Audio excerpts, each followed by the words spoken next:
credit data is really a combination of two things. The one is KYC. So you have a business, I'm interested in lending money to you. I have to prove that you are who you say you are, that you've got a business, that you've got a premises, that you've got so on. So there's KYC data.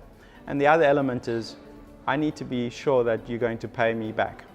So it's about your cash flow. I need to know information about, how much you're selling, what's your inflows, outflows, what other debts do you have, and such like.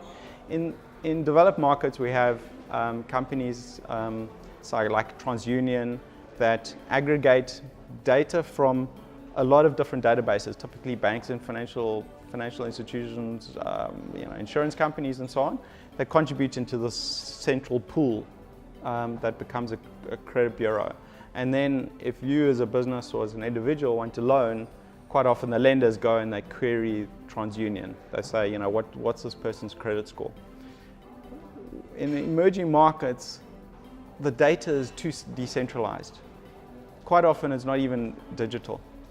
But we have, a bank has their database and the financial institution has their database, and they don't talk to each other.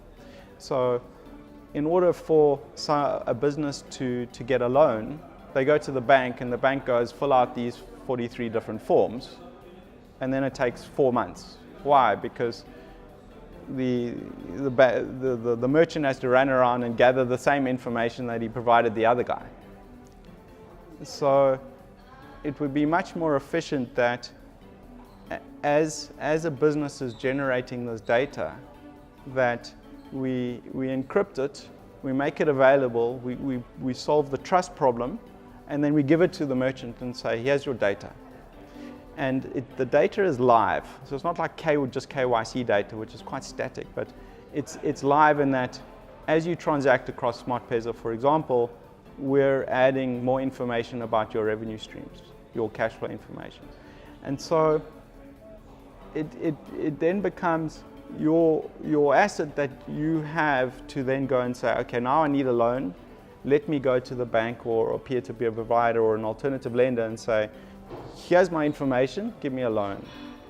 And so the ability then to have a kind of an instant credit score, because all the data is trusted, known, and digital. So it enables that lending ecosystem to actually work, because currently it doesn't work.